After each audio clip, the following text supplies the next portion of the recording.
चलिए students, very good morning to all of you. Welcome back to the class. हमारा chapter जो है NCERT के बेस पे पूरा कंप्लीट हो चुका है। ठीक है, आज chapter according to NCERT is completed, बिल्कुल कंप्लीट है, कोई दिक्कत वाली बात नहीं है। नोट्स भी उतने मैं प्रोवाइड कर चुका हूँ।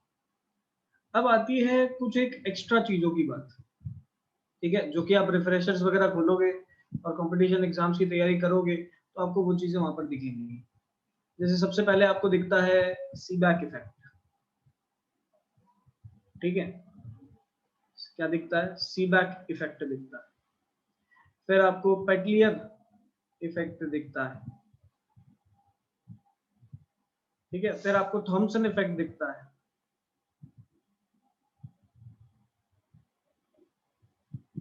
ठीक है, और लास्ट में आपको फैराडे लॉ ऑफ इलेक्ट्रोलिसिस दिखता है। फैराडे लॉ ऑफ इलेक्ट्रोलिसिस ये दिखता है। तो ये चार चीजें हैं जो बिल्कुल नई है और ये एनसीईआरटी में नहीं है।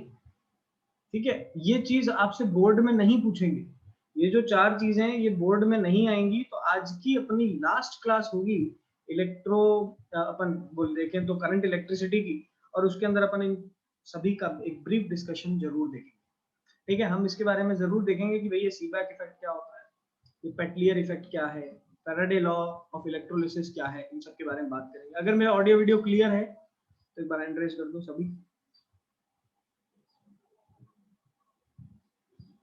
ठीक है, और आज की क्लास के अंदर जो कुछ भी पढ़ाऊंगा वो बोर्ड में नहीं आएगा। ठीक है, वो बोर्ड में नहीं आएगा। तो कोई ऐसे भी अगर कोई बच्चे हों जो आज की क्लास के अंदर सिर्फ नोट्स मत बनाना, जो सिर्फ बोर्ड की तैयारी कर रहे हैं, तो सिर्फ देखो कि सर क्या हो रहा है बस। ठीक है, आज की क्लास का जो भी टॉपिक चलेगा वो बोर्ड में नहीं आएगा, तो सिर्फ आप देखिए। आज का कोई नोट्स नहीं बनाना, कुछ नहीं करना, सिर्फ समझने की कोशिश करनी। चलिए, आज हम देखेंगे क्या फैराडे ने अपने इलेक्ट्रोलिसिस के लॉज से हमें क्या बताया। देखिए, बहुत ही आसान है, सिंपल सीधी सी बात है। देखो, सबसे पहले हम बात करते हैं Faraday's law of electrolysis. Faraday ने दो लॉ दिए इलेक्ट्रोलिसिस के। इलेक्ट्रोलिसिस लॉज से पहले, ठीक है, इलेक्ट्रोलिसिस लॉज से पहले हमें एक चीज पढ़नी पड़ती है which is known as electrochemical equivalent. Electrochemical equivalent, What do you mean by electrochemical equivalent? कौन बता सकता है मुझे? Who can tell me what is the meaning of electrochemical equivalent? आप मुझे सोच के बताइए फटाफट। यस, केमिस्ट्री में आपने जरूर कहीं ना कहीं इलेक्ट्रोकेमिकल इक्विवेलेंट पढ़ा होगा।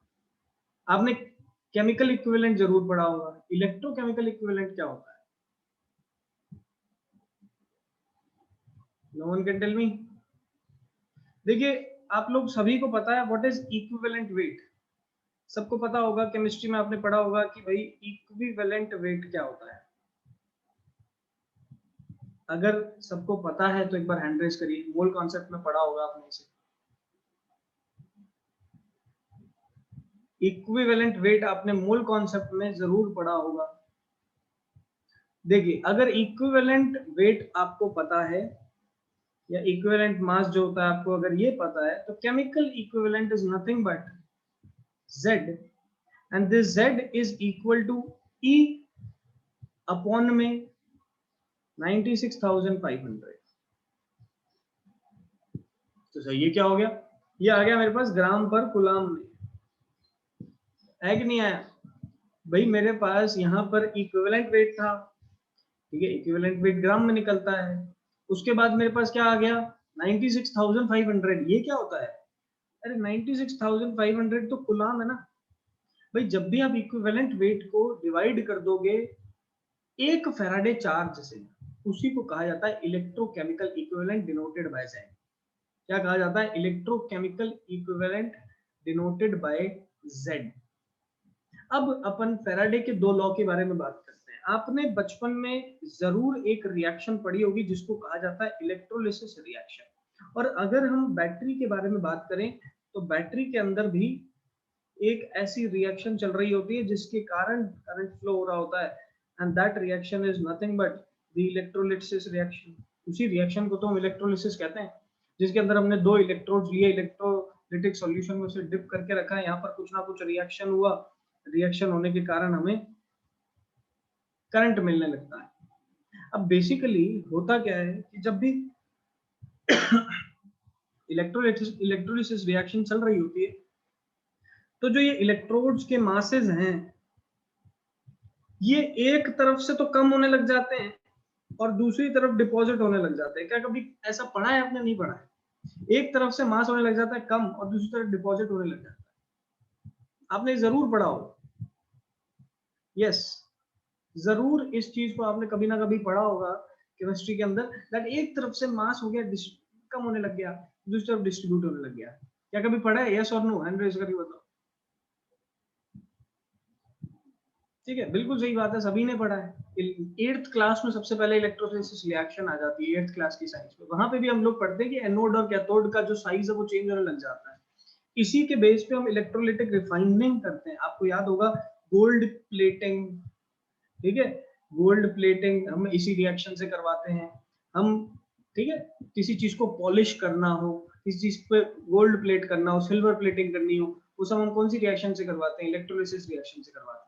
और इसी बेसिक प्रिंसिपल का ही काम लेते हैं हम इसके अंदर, ठीक है, इसी बेसिक प्रिंसिपल का ही काम लेते हैं। तो जो फैराडे का फर्स्ट लॉ है इलेक्ट्रोलिसिस का, वो पहला लॉ हमें क्या कहता है? तो यहाँ पर मैं लिखता हूँ फर्स्ट लॉ, ठीक है। फर्स्ट लॉ ऑफ फैराडे हमें ये बताता है कि जो भी मास, द मास डिपॉजिटेड या फिर मास विच इज एब्जॉर्ब, भाई जो मास इलेक्ट्रोड से हटा या जो डिपॉजिट हुआ, that is directly proportional to, that is directly proportional to the, यहाँ पर एब्जॉर्ब लिख दिया गया, यहाँ पर रिड्यूस्ड है, deposited or reduced of electrodes is directly proportional to the charge flowing in the circuit, ठीक है। कितना चार्ज आपके सर्किट के अंदर फ्लो करता है उसके डायरेक्टली प्रोपोर्शनल क्या रहेगा? उसके डायरेक्टली प्रोपोर्शनल रहेगा कितना मास आपका डिस्ट्रीब्यूट होगा एक जगह से दूसरे। मान लो आपके सर्किट के अंदर there are two different, let us suppose there are two different electrolysis examples are which are given to us, ठीक है। एक आपको ये एग्जांपल दे दिया यहाँ पर एग्जामिनेशन के अंदर, और एक आपको इसी के बगल में एक और एग्जांपल दे दिया, बोल दिया कि ये दो इलेक्ट्रोलिसिस रिएक्शंस हो गई, ठीक है। चलिए, इधर M1 मास एनोड से कैथोड जा रहा है, इधर M2 मास जा रहा है, इसमें टोटल 10 कूलम था, इसके अंदर टोटल 25 कूलम है। तो आप बताइए what is the ratio of M1 and M2? आप बताइए what is the ratio of M1 and M2? मतलब यहाँ 25 कूलम चार्ज जो है वो फ्लो करता है और फर्स्ट वाले केस में 10 कूलम चार्ज जो है वो फ्लो करता है। तो कितना मास डिपॉजिट होगा एक जगह से दूसरी जगह? तो अगर मैं फर्स्ट लॉ को ध्यान से देखूं, फर्स्ट लॉ मुझे क्या कहता है? The mass which is getting deposited और reduced of the electrodes is directly proportional to the charge. So यहाँ से मेरे पास रिलेशन बनेगा M1 by M2 is equal to Q1 by Q2 और that will be equal to 2 by 5। कैसे 2 by 5? तो 10 by 25 कर दिया, आंसर निकाल लिया, ठीक है। So this is known as the first law, first Faraday's law of electrolysis। Electrolysis का पहला फैराडे लॉ क्या बताता है कि भाई जितना मास एक इलेक्ट्रोड का कम होगा या उस पर डिपॉजिट होगा, वो डिपेंड किस पे करता है? वो डिपेंड करता है कि भाई कितना चार्ज उस सर्किट के अंदर फ्लो कर रहा है। सबसे पहला लॉ हमारे पास ये, ठीक है, सबसे पहला लॉ हमारे पास ये। दूसरा जो फैराडे का लॉ है इलेक्ट्रोलिसिस का, जो दूसरा फैराडे का लॉ निकल के आता है, the second law of electrolysis tells us about कि भाई जितना आपके सर्किट में मास का डिपोजिशन और रिडक्शन हो रहा है, जितना आपके सर्किट में मास का डिपोजिशन और रिडक्शन हो रहा है, that is directly proportional to the electrochemical equivalent also, ठीक है। That is directly equivalent to the electrochemical equivalent, ठीक है। बेटा क्लास में पढ़ाई करने आए हैं, क्लास में डिस्टर्ब करने नहीं आए, चौधरी साहब, बाहर निकाल दूंगा क्लास, ठीक है, एंटर और नहीं करूंगा 3-4 classes.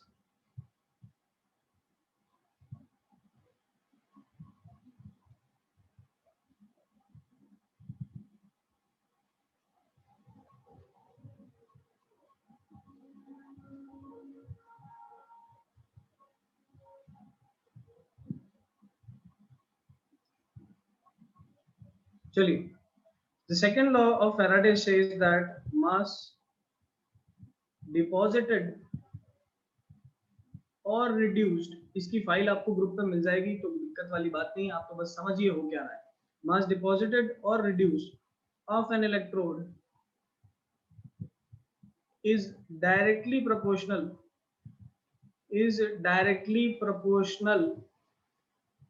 to the electrochemical equivalent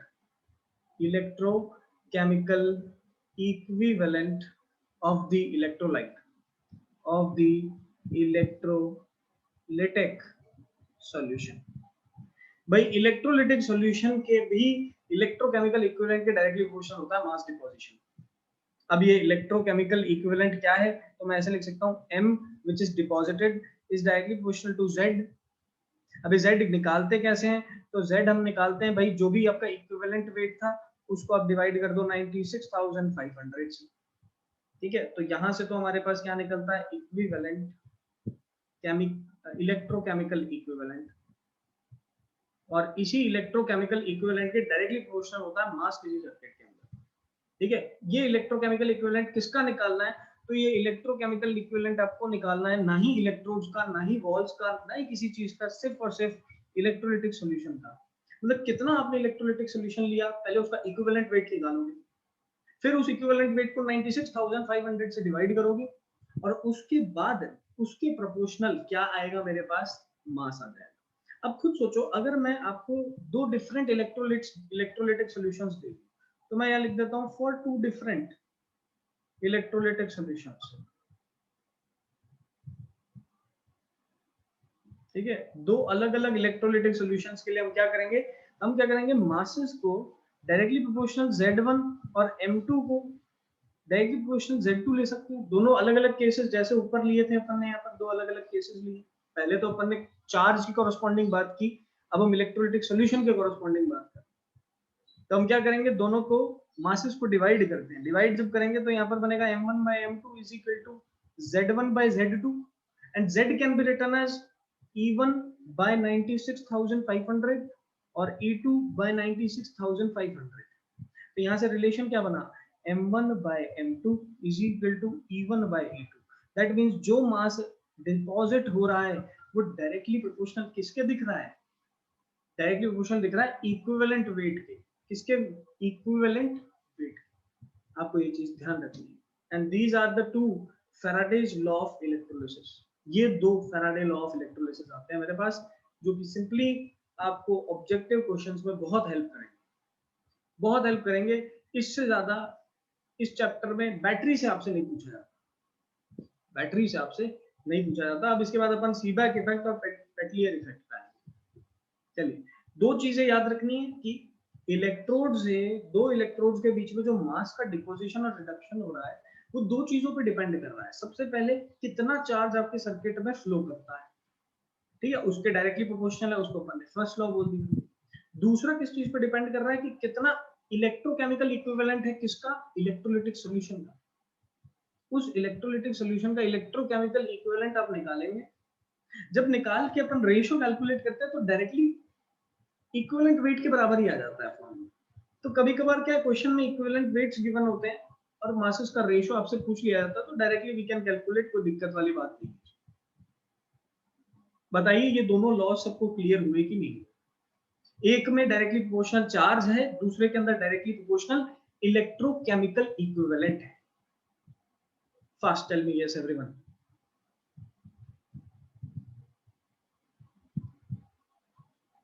to Faraday laws of electrolysis NCERT में नहीं है और ना ही कभी बोर्ड में आएगा। एनसीईआरटी में नहीं है और कभी बोर्ड में नहीं आएगा, गारंटी से बोल रहा हूं, लिख के ले लो। कभी नहीं आएगा। चलिए सीबैक इफेक्ट की बात करते हैं। Let us talk about सीबैक effect. ये और मजेदार इफेक्ट है। आज तक हमने क्या पढ़ा था? आज तक हमने पढ़ा कि बैटरी लगाओगे तो करंट फ्लो करेगा। आज तक हमने सिर्फ एक ही चीज पढ़ी है कि आप सर्किट में बैटरी लगाइए और करंट फ्लो करवाइए। लेकिन मान लो बिना बैटरी के करंट फ्लो करने लगे तो कौन सी कंडीशंस में फ्लो कर सकता है? कोई बता सकता है? कैन एनीबॉडी टेल मी कि अगर बैटरी नहीं लगाई जाए और फिर भी करंट आपको सर्किट के अंदर फ्लो करता हुआ दिखे तो किस जगह से वो एनर्जी आएगी? कहां से वो एनर्जी आ सकती है कि भाई आपके चार्जेस को सर्किट के अंदर मूव करवा दे? बैटरी क्या देती है? एनर्जी देती है। तो विदाउट बैटरी एनर्जी तो आएगी नहीं। तो कौन से सोर्स से एनर्जी आ सकती है जिससे कि चार्ज जो है वो आपका सर्किट के अंदर चलना शुरू कर जाए? Yes Tanmay. Magnetic field. Magnetic field की वजह से आ सकती है, लेकिन फिर हम उसको सीबैक इफेक्ट नहीं कहेंगे, हम उसको Faraday law of electromagnetic induction कहेंगे। सोच तो बिल्कुल सही रहे हो, मैग्नेटिक फील्ड की वजह से आती है। एक और चीज मैं सोचना चाहता हूँ, मैं देखना चाहता हूँ बैटरी नहीं लगाई फिर भी करंट लाना चाहता हूँ, कौन सी चीज की हेल्प से लाना चाहता हूँ? अगर मैग्नेटिक फील्ड की हेल्प से लाऊंगा तो वो इलेक्ट्रोमैग्नेटिक इंडक्शन हो जाएगा।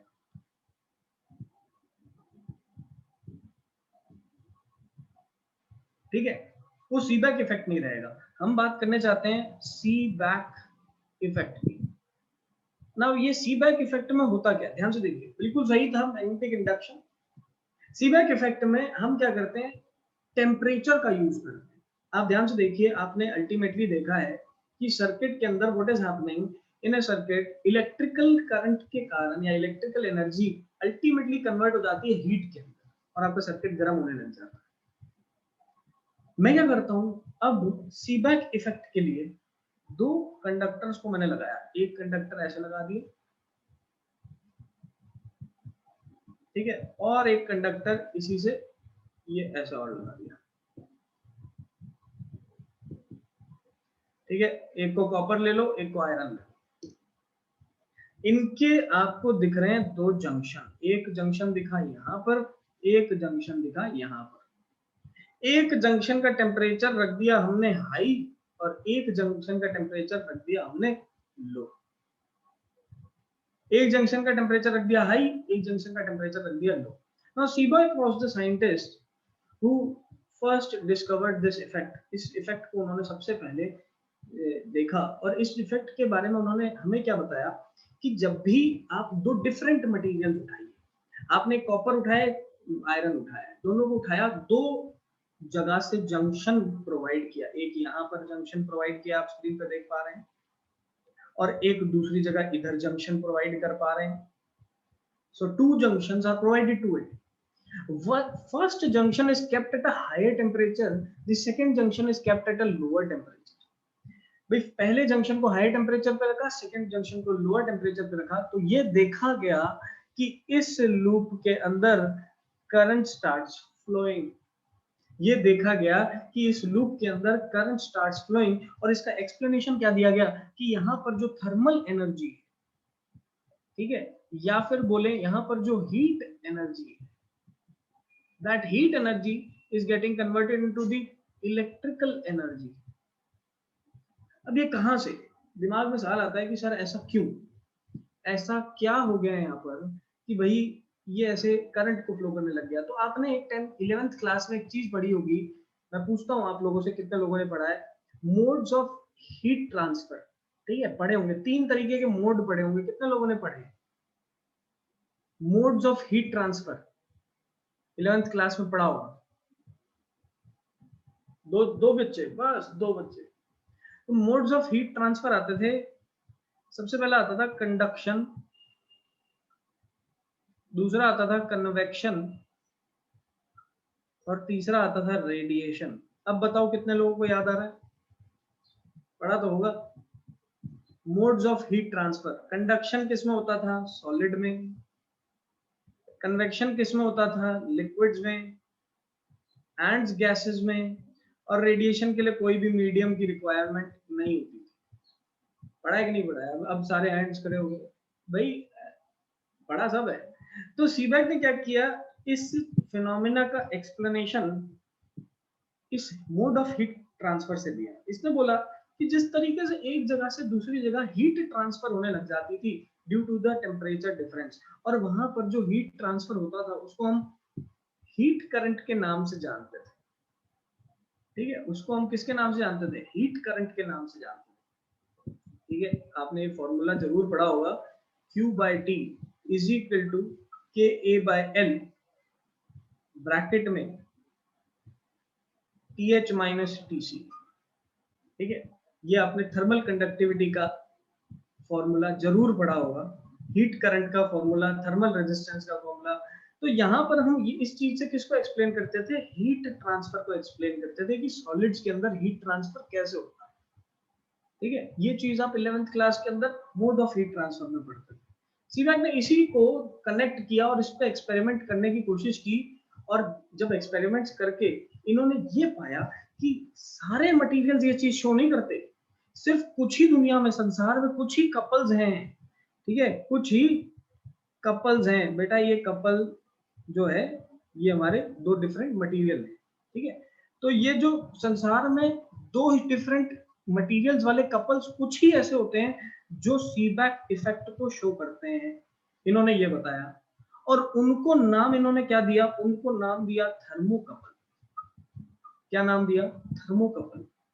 थर्मोकपल का मतलब क्या हुआ कि भाई ऐसे कपल्स या ऐसे दो डिफरेंट मटेरियल जिनको जंक्शन दो प्रोवाइड कर दूं, एक को हाई रख दूं एक को लो कर दूं, तो बीच में लूप में करंट फ्लो करना शुरू कर जाएगा। इन टाइप के मटेरियल्स को थर्मोकपल कहा गया।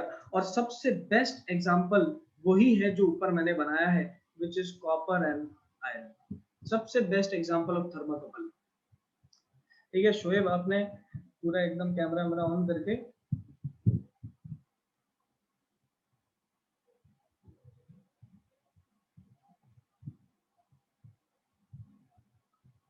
चलिए। So this is known as the thermocouple. ये क्या है, थर्मोकपल है। चलिए, हमसे अब क्या पूछा जा रहा है, हमसे अब क्या पूछा जा रहा है कि भाई जब भी हम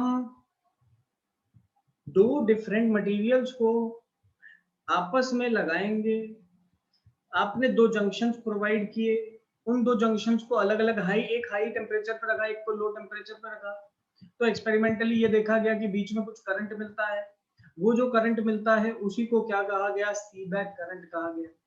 ठीक है, अब ये जो करंट मिलता है ये कैसे डिपेंड करता है, इसका क्या ग्राफ रहता है उसको आगे देखेंगे अभी। लेकिन ये संसार में हर मटेरियल शो नहीं करता। ऐसा नहीं है कि आपने एल्यूमिनियम और मरकरी लगा दिया, ठीक है, ऐसा नहीं होगा कि आपने एल्यूमिनियम और मैंगनीज लगा दिया और ये वो शो करेंगे, नहीं ऐसा नहीं होगा। सिर्फ कुछ ही संसार में ऐसे मटेरियल्स हैं जो ये इफेक्ट को शो करते हैं, और जो सीबैक इफेक्ट को शो करते हैं उनको अपन ने क्या नाम दिया, उनको अपन ने थर्मोकपल नाम दिया है, थर्मोकपल। ठीक है, तो आपको याद रखना है what is Seebeck effect. Seebeck effect is the flow of electric current due to the difference in temperature. तो यहाँ पर मैं लिख देता हूं, flow of electric current due to the difference in temperature. Temperature में डिफरेंस के कारण अगर फ्लो होता है इलेक्ट्रिक करंट का, तो उसी को हम सीबैक इफेक्ट कहेंगे। अब बताइए सबको ये यहां तक क्लियर हुआ कि नहीं हुआ, fast raise hands. Yes fast everyone.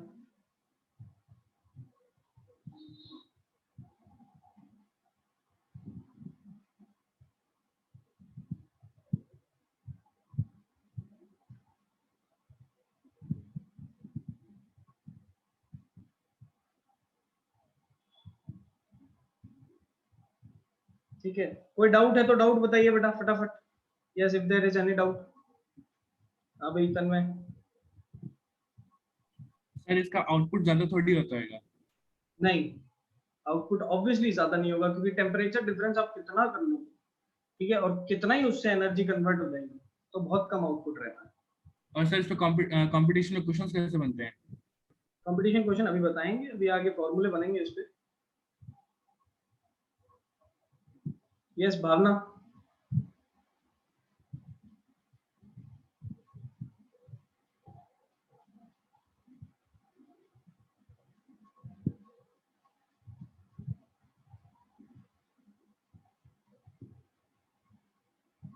कोई डाउट नहीं है तो अपने एड्रेस का है कि चलो अब देखिए हम क्या करते हैं, थर्मो ईएमएफ की बात करते हैं। थर्म अब देखो यार एक मेरी बात सुनो, ईएमएफ क्या होता है, what do you mean by EMF?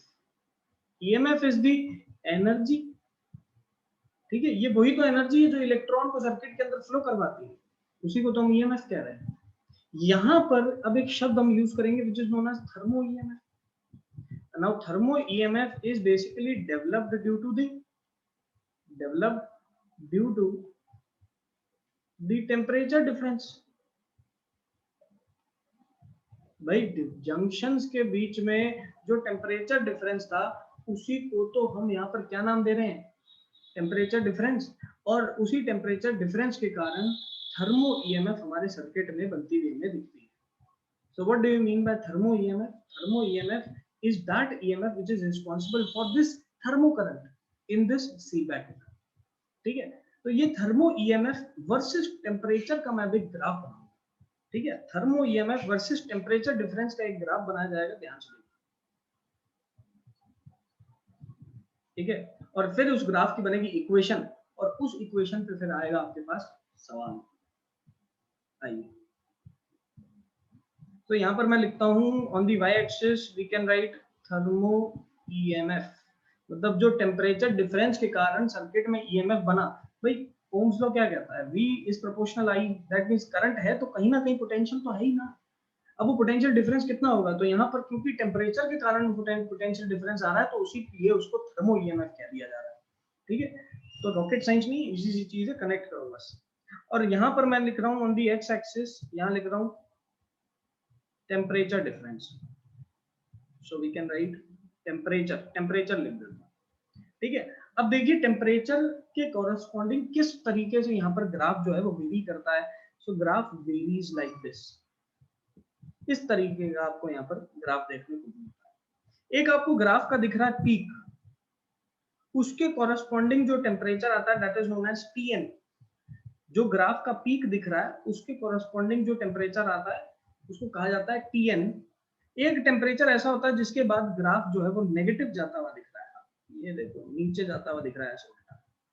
ठीक है, उस टेम्परेचर को अपन ने नाम दिया Ti। ठीक है, तो एक टेम्परेचर आपको दिख रहा है which is the Tn which is known as the neutral temperature.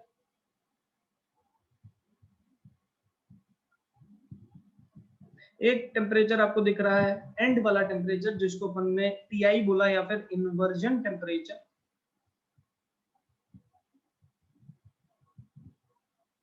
ठीक है, ये दो टेम्परेचर है। अब न्यूट्रल टेम्परेचर क्या है, तो देखिए न्यूट्रल टेम्परेचर पे आपको मैक्सिमम थर्मो करंट मिल रहा है। न्यूट्रल टेम्परेचर पे you can find the maximum thermo current, thermo EMF. That means at that temperature is known as neutral temperature at which the thermo EMF is maximum।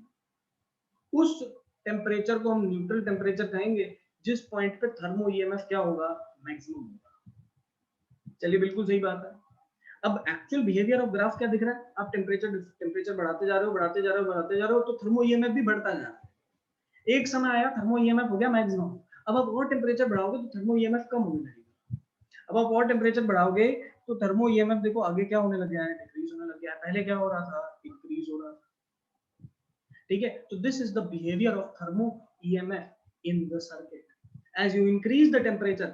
Objective का सवाल देखो क्या पूछा गया है, थर्मो ईएमएफ सर्किट के अंदर सीबेक के हिसाब से कैसा होता है। ठीक है, as you increase the temperature, चार ऑप्शन मैंने बना के बता दिए। इंक्रीजेस, थर्मो ईएमएफ इंक्रीज करेगा। बी थर्मो ईएमएफ डिक्रीज करेगा। सी थर्मो ईएमएफ पहले डिक्रीज करेगा फिर इंक्रीज करेगा। और डी ऑप्शन पहले इंक्रीज करेगा फिर डिक्रीज करेगा। मतलब समझ पा रहे हो। अब ग्राफ जिसको याद होगा वो तुरंत बता देगा, ग्राफ जिसको याद होगा वो तुरंत बता देगा कि भाई जैसे जैसे टेम्परेचर बढ़ाओगे वैसे वैसे पहले थर्मो ईएमएफ बढ़ेगा और फिर थर्मो ईएमएफ डिक्रीज करेगा। तो अगर चार ऑप्शन का सवाल आ गया तो अपन यहाँ पर डी ऑप्शन ऑटोमेटिकली बिल्कुल करेक्ट बोल देंगे, कोई दिक्कत वाली बात नहीं है। बताइए सबको यहां तक क्लियर हुआ कि नहीं? फास्ट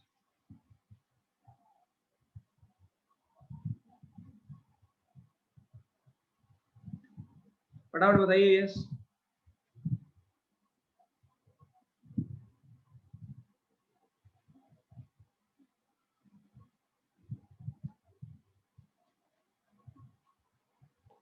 चलिए नेक्स्ट अब देखते हैं। नेक्स्ट आता है कि इस थर्मो ईएमएफ और टेम्परेचर के कॉरेस्पॉन्डिंग जो मैंने ग्राफ बनाया, तो मैं थर्मो ईएमएफ को यहाँ कैपिटल ई से डिनोट करता हूँ, टेम्परेचर को यहाँ पर कैपिटल टी से डिनोट करता हूँ, और दोनों के बीच में जो ग्राफ बन रहा है उसकी जो इक्वेशन है, that equation is a parabolic equation and which is E is equal to alpha t plus beta t square where E is the EMF and T is the temperature। अब इसके ऊपर based अपन बात करेंगे। यहाँ पर alpha and beta are the Seebeck coefficients, where alpha and beta are the Seebeck coefficients. Alpha और beta क्या है? सीबैक के कोफिशिएंट्स। अब यहाँ पर स्लोप निकालना है अपन को। We have to calculate the slope of the graph. करो calculate, slope of the graph निकालो। तो कैसे निकालेंगे? आइए ध्यान से देखिए, मैं इसको डिफरेंशिएट करता हूं डीई बाई डी टी। ठीक है, डिफरेंशिएट करता हूं डीई बाई डी टी। जैसे ही मैंने इसको डिफरेंशिएट किया, यहाँ क्या बनेगा? अल्फा, और यहाँ क्या बनेगा? 2 बीटा टी। ठीक है, डिफरेंशिएशन मैं मानता हूँ सबको आता है, कोई किसी को कोई दिक्कत नहीं होनी चाहिए। ध्यान से देखो, अब मैं ग्राफ पे चलता हूँ वापस। ग्राफ का स्लोप देखो, at the top most position, मतलब Tn टाइम पे, मतलब जब टेम्परेचर न्यूट्रल टेम्परेचर हो जाए उस टाइम पे स्लोप कितना है? कौन बता सकता है? हैंड रेज करके बताइए। जब न्यूट्रल टेम्परेचर था तब ग्राफ का स्लोप कितना था? Who can tell me? Yes fast fast बेटा, 2 मिनट बचते हैं अपने को, ये कंप्लीट करना है मुझे। Yes Divya Singh. Sir 0। Slope 0 था, तो मैंने अभी अभी नीचे स्लोप की इक्वेशन बनाई है। यस सर, अगर 0 मैं 0 पुट कर दूं तो टेम्परेचर की वैल्यू आ जाएगी माइनस अल्फा बाय 2 बीटा। इसका मतलब ये वो टेम्परेचर है जब स्लोप 0 था, और जब स्लोप 0 था उस टाइम पे टेम्परेचर को अपन क्या बोलते हैं? Neutral temperature. Neutral temperature. तो न्यूट्रल टेम्परेचर का अल्फा बीटा के फॉर्म में क्या फॉर्मूला बनता है? Neutral temperature is equal to minus alpha upon 2 beta. अब क्वेश्चन में आपको अल्फा बीटा दे दिए, आपसे पूछ लिया न्यूट्रल टेम्परेचर बताओ। अब किसको सिर्फ एनसीईआरटी पढ़ के गया होगा तो उसको पता भी नहीं होगा कि ये पूछना क्या चाह रहा है। ठीक है, हमें पता है न्यूट्रल टेम्परेचर वो टेम्परेचर होता है जिसपे थर्मो ईएमएफ मैक्सिमम होता है। दैट मींस उस टाइम पे स्लोप 0 होगा। उस टाइम पे अगर स्लोप 0 है तो स्लोप 0 करके हमने यहाँ पर पहले स्लोप की इक्वेशन निकाली, उसको 0 पुट कर दिया, टीएन की वैल्यू निकाल दी, minus alpha upon 2 beta neutral temperature की वैल्यू आ गई। बताइए सबको ये चीज क्लियर हो रही है कि नहीं?